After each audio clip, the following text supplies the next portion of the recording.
Hello friend, to discuss about lecture number 37. विद्यार्थी मित्रांनो, आज आपण इन्व्हर्स ट्रिग्नॉमेट्रिक फंक्शनमधलं लेक्चर नंबर 37ला सुरुवात केलेली आहे, ज्यामध्ये अगोदर आपण इन्व्हर्स ट्रिग्नॉमेट्रिक फंक्शनचा थेरमचा अभ्यास केला होता. त्यामध्ये dy by dx must be equal to 1/, बरोबर आहे, या ठिकाणी dx बाय dy किंवा dx upon dy is nothing but 1/, या ठिकाणी dy by dx where dy by dx not equal to 0. Leibniz rule of derivative आपण इन्व्हर्स ट्रिग्नॉमेट्रिक फंक्शनचा theorem पाहिला. त्याच्यानंतर आपण इन्व्हर्स ट्रिग्नॉमेट्रिक फंक्शनचे फॉर्म्युले पाहिले. इन्व्हर्स ट्रिग्नॉमेट्रिक फंक्शन याचे फॉर्म्युले तुम्ही आवर्जून पाहिले. ज्या फॉर्म्युल्यामध्ये तुम्ही प्रूफ पाहिला होता त्या प्रूफमध्ये आपण याला प्रॉपर्टी नंबर सेकंडच म्हणू किंवा प्रॉपर्टी नंबर 1 म्हणू. त्यामध्ये तुम्ही असा प्रूफ पाहिला होता, derivative of sine inverse x असेल तर 1/1 - x², असा तुम्ही त्याचा प्रूफ पाहिला होता. तो प्रूफ आपण आयडेंटिटीजनं प्रूव्ह केला होता. त्याच्यानंतर जनरलमध्ये जर आपण या ठिकाणी एक्झाम्पल तयार केलं तर या एक्झाम्पलमध्ये derivative of sine inverse f of एक्सची किंमत 1/√1 - f(x²) इंटू f' ऑफ एवढी असते, असा आपण याचा थेरम पाहिला. हा त्याचा फॉर्म्युला असेल 1 नंबरवाला. असाच तुम्हाला 2 नंबरचा फॉर्म्युला माहीत आहे. त्या ठिकाणी तुम्ही डेरिव्हेटिव्ह ऑफ काय घेतलं होतं, कॉस इन्व्हर्स एक्स, साइन आणि कॉसमधला फरक -1/√1 - x². असाच तुम्ही एक्सच्या जागी एफ ऑफ एक्स जर घेतला तर derivative of cos inverse f of x बरोबर -f' of x upon 1 - f of x², असा फॉर्म्युला येतो. अशाच प्रकारे तुम्ही derivative of tan inverse x याचा एक फॉर्म्युला पाहिलेला आहे, ज्या प्रूफमध्ये 1/1 + x² आहे. लगेच या ठिकाणी derivative of tan inverse f of x काय येईल, 1/1 + f of x² into f' of x. असाच तुमचा टॅन इन्व्हर्सवरून कॉट इन्व्हर्स तयार होतो. टॅन आणि कॉटमध्ये एकदम जवळचं रिलेशन होतं. ते मध्ये असं, टॅन जर पॉझिटिव्ह असेल तर कॉट हा निगेटिव्ह असेल, टॅन जर पॉझिटिव्ह असेल तर कॉट हा तुमचा कसा असेल, निगेटिव्ह. ह्या दोघांमधला तुमचा डिफरन्स होता. त्यामध्ये काय झालेलं आहे पहा, इथं आलेलं आहे तुमचं dx of cot inverse x, याची किंमत येते -1/1 + x². या ठिकाणी dx of cot inverse f of x आहे, याची व्हॅल्यू आली -1/1 + f of x² into f' of x. असा फॉर्म्युलाचा प्रूफ आणि एक्झाम्पलसुद्धा तुम्ही त्या ठिकाणी पाहिलेलं आहे. त्याच्यानंतर आपला 5 नंबरला मोडतो derivative of sec inverse x. Actual आपले सेक इन्व्हर्स एक्सचे 2 डेरिव्हेटिव्ह आले ते, एक पॉझिटिव्ह आणि एक निगेटिव्ह. पण सेक एक्सचा डेरिव्हेटिव्ह पॉझिटिव्ह असल्यामुळं आपण याचा पॉझिटिव्ह घेतला होता, x√x² - 1. याचा बेसिक फॉर्म्युला असतो derivative of sec inverse f of x must be equal to 1/f of x √f of x² - 1. याचाही प्रूफ आपण कळत न कळत त्या ठिकाणी पाहिलेला आहे. एक फॉर्म्युला एक एक्झाम्पल, एक फॉर्म्युला एक एक्झाम्पल. 6 नंबरमध्ये आपण पाहिलं होतं derivative of cosec inverse x, आणि त्या कोसेक इन्व्हर्स एक्सचा डेरिव्हेटिव्ह हा तुमचा -1/x √x² - 1 एवढं येते. त्याच्यानंतर derivative of cosec inverse f of x, याची किंमत -f' of x upon F of x in bracket F of x² - 1. असे तुम्ही 6 थेरम त्याचे एक्झाम्पलचा अभ्यास तुम्ही त्या ठिकाणी केलेला आहे. आता आपण काय करून राहिलेलो आहे पहा, या ठिकाणी दिलेल्या फॉर्म्युले रिपीट करून राहिलो, प्रॉपर्ट्या तयार करून राहिलो. ही झाली तुमची इन्व्हर्स ट्रिग्नॉमेट्रिक फंक्शनची पहिली प्रॉपर्टी, ज्यामध्ये फॉर्म्युला दिलेला आहे. आता ही प्रॉपर्टी नंबर 1 तुम्ही कन्सिडर केली. अशीच तुम्हाला काय करायचं, प्रॉपर्टी नंबर 2 कन्सिडर करायची.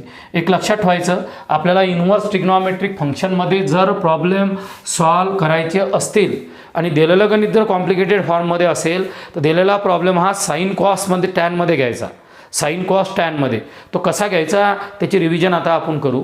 समजा या ठिकाणी असं दिलेले पहा, पहिला फॉर्म्युला, जर इथं तुमचा साइन इन्व्हर्स 1/x असेल तर याला तुम्ही कोसेक इनव्हर्स एक्स म्हणतात. ॲक्च्युअल असा फॉर्म्युला येणार तुमचा, कोसेक इनव्हर्स 1/x असेल तर याला तुम्ही साईन इनव्हर्स एक्समध्ये लिहिणार. म्हणजे दिलेला प्रॉब्लेम जर तुमचा कोसेक इनव्हर्समध्ये आलेला असेल तर आपण त्याला साईन इनव्हर्समध्ये कन्वर्ट करणार आणि मग दिलेला प्रॉब्लेम सॉल्व करणार. म्हणजे फॉर एक्झाम्पल असं गणित दिलेलं आहे कोण y is equal to cosec inverse बरोबर आहे 2x under root 1 minus x square 1/2x under root 1 minus x square. पण फाईन dy/dx जर दिलेलं असेल तर माझं पहिलं काम असेल या गणिताला प्रॉपर्टीनं साईनमध्ये कन्वर्ट करा. तर साईन इनव्हर्स काय येईल पहा 2x upon under root of 1 minus x square. त्या ठिकाणी तुम्हाला समजून सांगणार नाही, तुम्हाला समजलं पाहिजे. कोसेक इनव्हर्स 1/x असेल तर sine inverse x, cosec inverse 1/2x 1 minus x square असेल तर डायरेक्ट साईन इनव्हर्समध्ये कन्वर्ट करा, मग सबस्टिट्यूशन करा आणि मग दिलेला प्रॉब्लेम सॉल्व करा. म्हणजे याच्या ॲप्लिकेशनचं काम तुम्हाला भविष्यात पडणार आहे. याच्यामध्ये 2 नंबरचा फॉर्म्युला तयार झाला. जर समजा तुमचा सेक इनव्हर्स 1/x असेल तर याची किंमत तुमची कॉस इनव्हर्स एक्स असते, किंवा कॉस इनव्हर्स 1/x असेल तर याचं उत्तर तुमचं सेक इनव्हर्स एक्समध्ये असते. म्हणजे या चॅप्टरची खासियत आहे तुमच्या इनव्हर्सच्या. पहिले प्रॉपर्ट्या समजल्या तर पुढं शिकण्याचीही गरज पडत नाही, म्हणून प्रॉपर्टीवर लक्ष द्या. ही 2 नंबरची प्रॉपर्टी स्टार्ट झाली. यामध्ये तिसरा फॉर्म्युला दिलेला आहे. तिसऱ्या फॉर्म्युल्यामध्ये काय दिलं पहा, जर तुमचा कॉट इनव्हर्स 1/x असेल तर या कॉट इनव्हर्स 1/xला तुम्ही टॅन इनव्हर्स एक्समध्ये कन्वर्ट करा. जर समजा तुमचा टॅन इनव्हर्स 1/x असेल तर याला तुम्ही कॉट इनव्हर्स एक्स लिहू शकतात.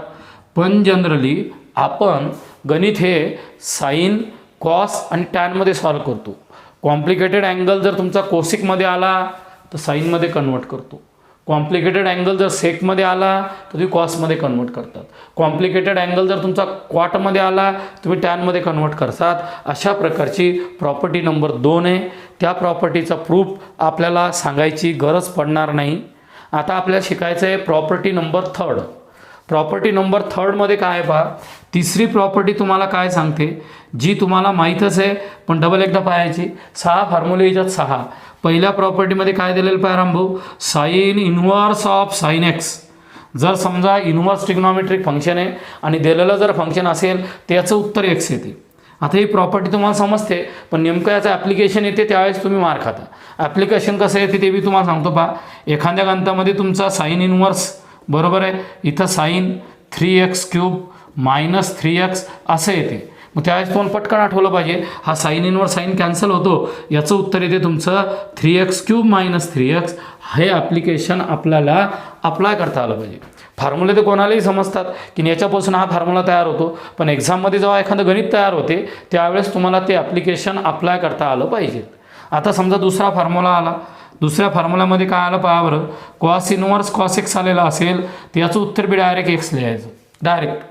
तसंच तुमचा तिसरा आहे, सगळे घेण्याची गरज नाही मला, टॅन इनव्हर्स टॅन एक्स आलेला असेल तर याचं उत्तरसुद्धा तुमचं एक्सच असते.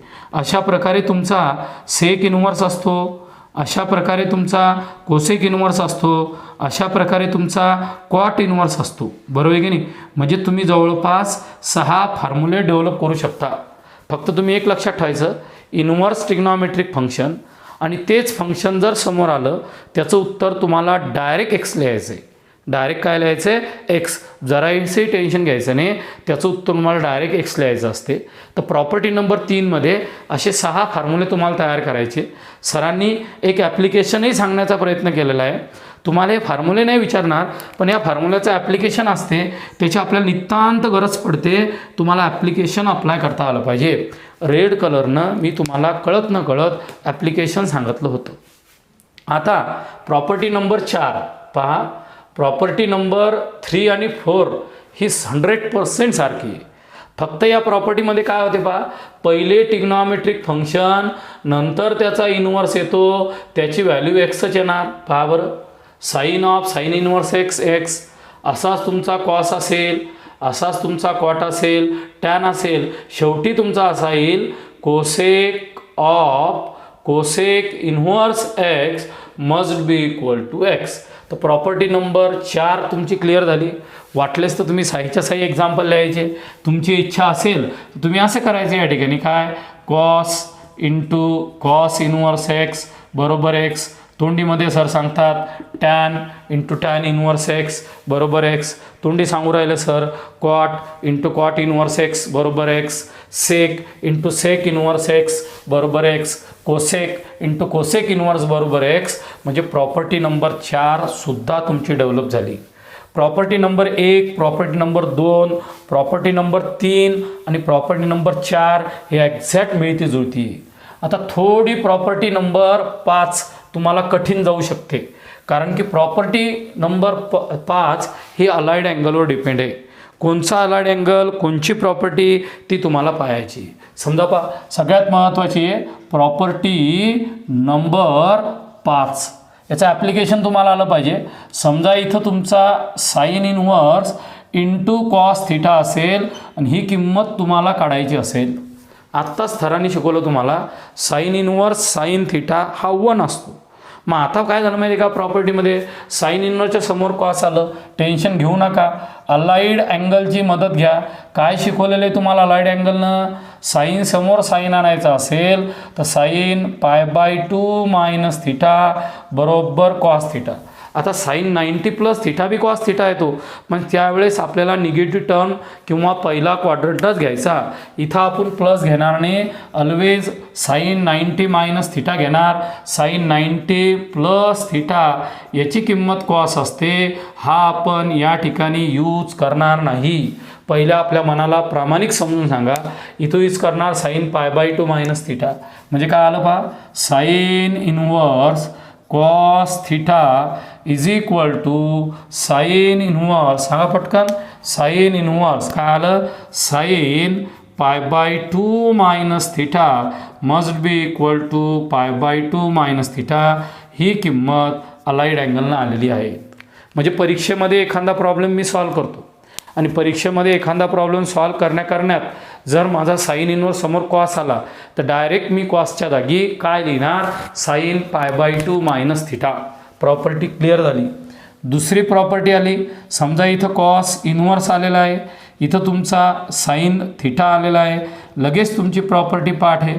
तुम्ही काय केलं सांगा, अलाइड अँगलनुसार cos inverse cos π/2 minus theta is equal to π/2 minus theta. याचे नंबर ऑफ ॲप्लिकेशन असतील. थिटाच्या जागी 2 थिटा असेल, 3 थिटा असेल, θ/2 असेल किंवा x/2 असेल, 5x असेल, कोणताही अँगल असू शकतो.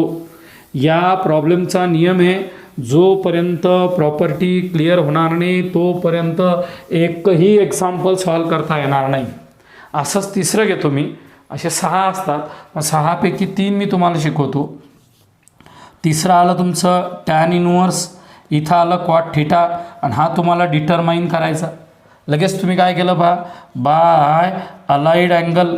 एक्झाममध्ये तुम्हाला डायरेक्ट लिहायचं, बरोबर आहे की नाही, पूर्ण प्रूफ किंवा पूर्ण गोष्टी सांगायच्या गरज नाही. टॅन इनवर्स इथं आलं टॅन π/2 मायनस थिटा, प्लसचा फॉर्म्युला घ्यायचा नाही, must be equal to π/2 minus theta. म्हणजे प्रॉपर्टी नंबर 5मध्ये आपण दिलेल्या टर्म अलाइड अँगलनं सॉल्व केल्या. साईन इनवर्सच्या समोर जर कॉस आलं त्या ठिकाणी साईन π/2 मायनस थिटा लिहा. कॉस इनवर्सच्या समोर जर साईन आलं त्याच्या जागी तुम्ही काय लिहायचं, कॉस π/2 मायनस थिटा.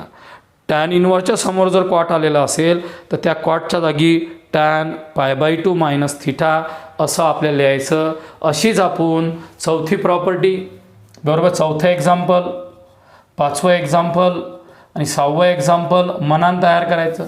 शक्यतो त्याचा आपल्याला गरज पडत नाही. समजा इथं सेक इनवर्स आलेला असेल, बरोबर आहे काय, कोसेक π/2 मायनस थिटा येईल. इथं कोसेक इनवर्स आलेला असेल तर त्या ठिकाणी सेक π/2 मायनस थिटा अशा प्रकारचं कन्वर्ट करायचं. पण त्यामध्ये π/2 मायनस थिटाच घ्यायचा, प्लस तुम्ही कोणीही घेणार नाही. ही झाली प्रॉपर्टी नंबर 5. आता तुमच्या समोर आलेली आहे प्रॉपर्टी नंबर 6. ही सुद्धा तुमची प्रॉपर्टी एकदम महत्त्वाची आहे. तुम्ही बऱ्याच वेळेस ऐकलेली आहे. कशी ऐकलेली आहे पहा. समजा या प्रॉपर्टीमध्ये असं दिलेलं आहे, sine inverse x plus cos inverse x याची किंमत असते π/2. फक्त तो काय करतो, अँगल बदलतो पहा. Sine inverse root of 1 minus x square cos inverse root of 1 minus x square याची किंमत π/2 असते. याची किंमत काय असते? π/2. त्याच्यानंतर काय असते पहा, एक्झाम्पल झालं, हे सरांनी एक्झाम्पल शिकवलं. त्याच्यानंतर दुसरा फॉर्म्युला आहे तुमचा tan inverse x plus cot inverse x, याचं उत्तर π/2 असते. हे तुम्ही इन्व्हर्स ट्रिग्नॉमेट्रिक फंक्शनमध्ये पार्ट 1मध्ये तुमच्या सरांनी तुम्हाला शिकवलेलं असेल. त्याच्यानंतर इथं आलं तुमचं tan inverse x cube plus cot inverse x cube, याची व्हॅल्यूसुद्धा ही तुमची π/2 असते. हे तुमचं एक्झाम्पल झालं. आणि तिसऱ्या एक्झाम्पलमध्ये sec inverse x plus cosec inverse x, याची किंमतसुद्धा π/2 असते. एखादा जर फॉर्म्युला सांगायचा असेल sec inverse 3x² plus 1 plus cosec inverse 3x² plus 1 must be equal to π/2. सगळ्या फॉर्म्युल्यामध्ये आपण त्या ठिकाणी प्लस प्लसची साईन घेतलेली आहे. त्याचं उत्तर π/2 आलेलं आहे. साईन कॉसची पहिली जोडी, टॅन कॉटची दुसरी जोडी, सेक कोसेक इन्व्हर्सची तिसरी जोडी, याचं उत्तर π/2 असते. याचं ॲप्लिकेशन परीक्षेमध्ये तुम्हाला समजलं पाहिजे, त्याचा यूज तुम्हाला करता आला पाहिजे. लक्षात ठेवा, प्रॉपर्टी आल्या तर गणित येणार नाहीत, गणित येणार नाही. प्रॉपर्टी नंबर 6 ही तुमची 100% क्लिअर झाली. आता प्रॉपर्टी नंबर 7. प्रॉपर्टी नंबर 7 पण एकदम सोपी आहे. ही पण तुम्ही ट्रिग्नॉमेट्रिक फंक्शनमध्ये पार्ट 1मध्ये डिटेलमध्ये शिकली होती. आपल्याला एवढी डिटेलमध्ये नाही. या ठिकाणी असं दिलेलं आहे पहा, tan inverse x minus y upon 1 plus x y, याची किंमत जर दिलेली असेल ती असते tan inverse x minus tan inverse y. ती किती असते? Tan inverse x minus tan inverse y. जर समजा तुम्हाला tan inverse x plus y upon 1 minus x y दिलेला असेल तर याचं उत्तर असते tan inverse x plus tan inverse y. म्हणजे जर मायनस साईन असेल तर इथं मायनस घ्यायचं, इथं जर प्लस असेल तर इथं प्लस घ्यायचं. उलटं सुलटं लिहायचं तुम्हाला. Tan inverse x plus tan inverse y म्हणजे tan inverse x plus y upon 1 minus x y. याच्या ॲप्लिकेशनमध्ये पहा कधी प्रॉब्लेम येतो. इथं तुम्हाला दिलेलं आहे y is equal to tan inverse, इथं दिलेलं आहे 7x अपॉन 1 मायनस 12x². तुम्हाला इथं फॉर्म्युला लावायचा असतो पहा. म्हणजे खाली जर मायनस असेल तर वरती प्लस येते, खाली जर प्लस असेल तर वरती मायनस येते. लगे तुम्ही या ठिकाणी काय करतात पहा, टॅन इन्व्हर्स हा जो 12 आहे त्या 12ला 4x × 3x लिहिता, बरोबर आहे. आणि त्या 7x सुद्धा तुम्ही स्प्लिट करून लिहितात. कसं स्प्लिट करून लिहितात पहा, इथं तुमचा 4x येईल, इथं तुमचा 3x येईल. झालं. इथं तुमची प्रॉपर्टी येते कळत ना कळत, याचं नॉलेज तुम्हाला असलं पाहिजे. Tan inverse x plus y गजू अपॉन 1 मायनस एक्स वाय, याचं उत्तर आलेलं आहे tan inverse 4x plus tan inverse 3x, असं त्याचं रिक्वायर्ड आन्सर येते. म्हणजे सरळ सरळ प्रॉपर्टी म्हणजे आपलं एक्झाम्पल आहे. मग या ठिकाणी येईल तुमचं y is equal to tan inverse 4x plus tan inverse 3x. याच्या पुढं मला सांगायची गरज नाही. याच्या पुढचा डेरिव्हेटिव्ह कसा काढायचा काय काढायचा तुम्हाला माहिती आहे, अभ्यास करायची गरज नाही. वायचा डेरिव्हेटिव्ह dy/dx येईल, टॅन इन्व्हर्स 4x चा डेरिव्हेटिव्ह 4 अपॉन 1 प्लस 16x² येईल प्लस 3 अपॉन 1 प्लस 9x² येईल. म्हणजे मला कोणताही प्रॉब्लेम सॉल्व करायचा असेल, मला प्रॉपर्टी माहीत असल्याशिवाय प्रॉब्लेम सॉल्व करता येत नाही. ही झाली प्रॉपर्टी नंबर 7. तुमची शेवटची प्रॉपर्टी महत्त्वाची प्रॉपर्टी आहे, प्रॉपर्टी नंबर 8. या प्रॉपर्टी नंबर 8मध्ये तुमच्या फॅमिल्या मोडतात अँगलच्या. एक फॅमिली तुमची 2 थीटाची, दुसरी θ/2, तिसरी 3 थीटा, चौथी 1 मायनस कॉस पी थीटा आणि 1 प्लस कॉस पी थीटा. अशा तुम्हाला साईड वाईज प्रॉपर्ट्या पाठ करायच्या. त्याच्या अगोदर तुम्हाला कंपाऊंड अँगल यूज करायचा आहे. तो आल्याशिवाय तुम्हाला गणित येत नाही. कंपाऊंड अँगलमध्ये काय काय असते तुम्ही घरी लिहा, फक्त सर मदत करतील. साईन ए प्लस बी तुम्हाला लिहून पाहायचा, sine A cos B cos A sine B. तसंच तुम्हाला साईन ए मायनस बी माहीत पाहिजे, हाव म्हणता पण येत नाही टायमावर. तसंच तुम्हाला कॉस ए प्लस बी माहीत असला पाहिजे, तुम्हाला कॉस ए मायनस बी माहीत असला पाहिजे. आणि त्याच्यानंतर तुम्हाला माहीत असला पाहिजे टॅन ए प्लस बी. सगळे मुलं म्हणतात सर आम्हाला काहीही सांगायची गरज नाही, आमचा जो परफेक्ट फॉर्म्युला आहे आम्हाला tan a+b खरंच येतो. बाबा तुम्हाला खरंच येत नाही, जेव्हा डायरेक्ट गणित येते ॲप्लिकेशन येते तुम्हाला तयार केला जात नाही. नमुना सांगतो मी तुम्हाला थोड्या वेळानं. नंतर तुम्हाला tan a-b तयार करायचा. तुम्ही असे फॉर्म्युले पाठ करता, पण जेव्हा तुम्हाला गरज पडते तेव्हा तुम्हाला काहीही लिहिल्या जात नाही. हे माझं प्रॅक्टिसच्या भरोशावर सांगतो मी. फॉर्म्युला पाठ होतो, पण ॲक्च्युअल फॉर्म्युला विचारल्यानंतर बऱ्याचशा मुलांना तो फॉर्म्युला लिहिल्याच जात नाही. हा तुमचा तिथं tan sin a+b, sin a-b, cos a+b, cos a-b, tan a+b, tan a-b आला. परीक्षेमध्ये तुम्हाला कन्वर्ट करता आलं पाहिजे, मग तुम्हाला मानल्या जाते. 11वीमधलेले पॉईंट तुम्हाला 12वीपर्यंत कोण्याही हालतीत आठवलेच पाहिजे. आता मी 2θ 3θ चे जस्ट ओव्हरलुक सांगतो, बाकी तुम्ही ते घरी करा.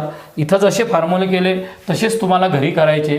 इथं सरांनी 2θ फॅमिली सांगितली.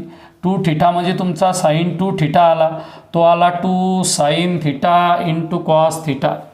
यामध्ये दुसरा आला तुमचा cos 2θ 3 आले, cos square θ minus sin square θ 2 cos square θ minus 1 minus 2 sin square θ. या फॉर्म्युल्यावर सबस्टिट्यूशन डिपेंड असते. काही काही गणितामध्ये आपल्याला टर्म सबस्टिट्यूट करायचे असतात. मग टर्म सबस्टिट्यूट करण्यासाठी जर तुमचा फॉर्म्युला पाठ असेल तर तुम्हाला लिहिल्या जाते, तुमचा फॉर्म्युला पाठ नसेल तुम्हाला सबस्टिट्यूशन लिहिल्या जात नाही, किंवा किती जरी पाठ केलं तुम्ही ते विसरून जाता. त्याच्यामुळं महत्त्वाचं होतं पहा. तिसरा फॉर्म्युला दिलेला आहे तुमचा tan 2θ. tan 2θ मध्ये 2 tan θ वर्ग 11वीमध्ये शिकवलेला आहे सरांनी. 1 मायनस tan स्क्वेअर θ, उलटं सुलटं माहीत पाहिजे. आणि चौथ्यामध्ये दिलेलं आहे तुम्हाला sin 2 and cos 2 in terms of tan θ, in terms of tan θ. sin 2 आणि cos 2 ची किंमत तुम्हाला टॅनच्या भाषेत लिहायची. मग टॅनच्या भाषेत जर तुम्हाला लिहायची असेल तर या ठिकाणी पहिला जो मेंबर आहे तो आहे तुमचा sin 2θ is equal to 2 tan θ upon 1 plus tan square θ. सुंदरचं ॲप्लिकेशन शिकवतो पहा मी थोड्या वेळात. इथं cos 2θ आहे, याचं उत्तर असते माझं 1 minus tan square θ upon 1 plus tan square θ. अशा प्रकारे 5 फॉर्म्युले यामध्ये मोडतात 2θ मध्ये. 2θ मध्ये 5 जर मोडले तर θ/2 मध्ये असेच 5 मोडतात. ते तुम्हाला होमवर्क म्हणून करायचे, सर समजून सांगणार नाही. फक्त एक सांगितलं 2 टाइम्स sin θ/2 × cos ऑफ θ/2. फॉर्म्युले जर माहीत असले तरच मला सबस्टिट्यूशन लिहिल्या जाते, नाही तर मला सबस्टिट्यूशन लिहिल्या जात नाही. ही काळ्या दगडावरची पांढरी रेष आहे. मला सबस्टिट्यूशन जर लिहायचं असेल तर मला फॉर्म्युले माहीत असले पाहिजेत. असाच तुमचा 2 नंबर असेल, 3 नंबर असेल, 4 नंबर असेल, 5 नंबर असेल, तुम्ही घरी तयार करा.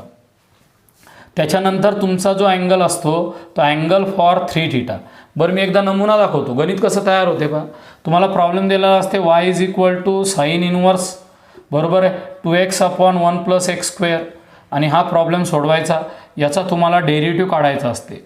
मग याचा डेरिव्हेटिव्ह काढण्यासाठी या प्रॉब्लेममध्ये सबस्टिट्यूशन केल्याशिवाय गणित येतच नाही. मग तुम्हाला प्रश्न पडते सर या गणितामध्ये सबस्टिट्यूशन काय करावं. काही मुलं म्हणतात x बरोबर साईन θ टाका, काही मुलं म्हणतात x बरोबर सर कॉस θ टाका. आता मुलं मॅड आहे, मल्टिपल चॉईस सोपं काऊन जाते. 4ही जण 4 उत्तर सांगतात, झालं. पण उत्तर कसं आलं हे कोणी सांगत नाही. कोणी म्हणतो साईन θ टाका, कोणी म्हणतो कॉस θ टाका, कोणी म्हणतो tan θ टाका. उत्तर दिसत नाही. मग अशा वेळेस एखादा हुशार असतो, त्याचा फॉर्म्युला पाठ असतो. सर तो म्हणतो आत्ताच तुम्ही मला प्रॉपर्टी शिकवली, साईन इनवर्सच्या समोर साईन आल्याशिवाय मला गणित येत नाही. मला या साईन इनवर्सच्या समोर साईन जर आणायचं असेल तर मला इथं सबस्टिट्यूशन करणं आहे. मग सबस्टिट्यूशन कोणाशी मॅच होते पहा. साईन 2θ बरोबर 2 tan θ 1 प्लस tan स्क्वेअर θ. म्हणजे सर तुम्ही एक्सच्या जागी tan θ पुट करा. काय म्हणतो आपण, सर तुम्ही एक्सच्या जागी tan θ पुट करा, मग तुम्हाला प्रॉब्लेम सॉल्व केला जातो. म्हणजे मी सबस्टिट्यूशनचे गणित सॉल्व करण्यासाठी मला 100% फॉर्म्युला माहीत पाहिजे. जर फॉर्म्युला माहीत असेल तर मला गणित सॉल्व केला जाईल, आणि मला गणित सॉल्व करता येणार नाही, हे ठरलेलं आहे माझं. म्हणजे अशा प्रकारे तुम्हाला सरनं θ/2 सांगितलं, त्याचं एक एक्झाम्पल सांगितलं. त्याच्यानंतर तुमची 3θ फॅमिली जेव्हा डेव्हलप होते, sin 3θ, याचं उत्तर 3sin θ मायनस 4sin³ θ असते. तुम्हाला फॉर्म्युले घरी करायचे होते, सरांनी मदत केली. असाच तुम्ही cos 3θ लिहा, असाच तुम्ही tan 3θ लिहा. LHS गुण RHS, RHS गुण LHS आपल्याला तयार करता आला पाहिजेत. असंच तुमची लास्ट फॅमिली आहे. जर 1 मायनस कॉस pθ असेल तर 2 टाईम्स sin² pθ/2 असतो. जर 1 मायनस कॉस pθ असेल तर 2 टाईम्स sin² का असतो तुमचा pθ/2. म्हणजे इथं तुम्ही काही पण एक्झाम्पल घ्यायचं बा. 1 मायनस कॉस 4x घ्या, 1 मायनस कॉस 7x घ्या, फॉर्म्युले तयार करत जा. हा एकदम इम्पॉर्टंट असा फॉर्म्युला आहे, महत्त्वाचा असा फॉर्म्युला आहे. अजून एक फॉर्म्युला दिलेला आहे. 1 प्लस कॉस pθ असेल 2 time cos² pθ/2, 2 time cos² pθ/2. एखादं एक्झाम्पल घ्या. समजा 1 प्लस कॉस x आलेला असेल 2 टाईम cos² x/2. मनानं तुम्ही काय करा, अँगल बदलून टाका. काही घेणार पोरं, तुमची जी इच्छा आहे ती सांगा. 1 प्लस कॉस 6x घ्या, 1 प्लस कॉस 9x घ्या आणि दोन्ही टाईपनं फॉर्म्युले तयार करा. दोन्ही आपण काय करतो, 2 in 1 डायरेक्शननं करत नाही, मग आपला प्रॉब्लेम येतो. ही झाली तुमची त्या ठिकाणी फॉर्म्युल्याची प्रॉपर्टी. आता शेवटची प्रॉपर्टी तुमची सबस्टिट्यूशनची. सबस्टिट्यूशन आता नेमकं गणितामध्ये सबस्टिट्यूशन काय करायचं हे आपल्याला सांगायचं असते. सबस्टिट्यूशनमध्ये 3 लोक येतात, साईन, कॉस आणि टॅन. कोण कोण येते, साईन, कॉस आणि टॅन. रेअरर केसमध्ये सेक कोसेक येते. समजा इथं सहज सरनं हे सगळेच्या सगळे नाही, काही कामात येतात आपल्या. एक्सप्रेशन दिलं, इथं सबस्टिट्यूशन दिलं आणि आपल्याला काय सबस्टिट्यूशन करायचं तो प्रश्न विचारायचा. समजा रूटमध्ये जर 1 मायनस x² आलेला असेल, रूटमध्ये 1 मायनस x² आलेला असेल, तुम्ही एक्सच्या जागी बरोबर आहे साईन थिटा किंवा कॉस थिटा काही जरी पुट केलं तरी चालते. 2θ किंवा थिटा, एक्स बरोबर साईन थिटा पुट करा किंवा एक्स बरोबर कॉस थिटा पुट करा, 100% प्रॉब्लेम बरोबर येतो. 1 मायनस x² असेल तर साईन थिटा और कॉस थिटा असतो. पण जर समजा आता उलटं गणित असेल तर मग तयार नाही होत.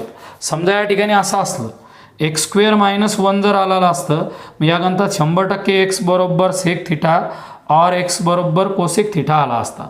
कसा आला असता पहा, 1 प्लस tan² थिटा म्हणजे sec² थिटा.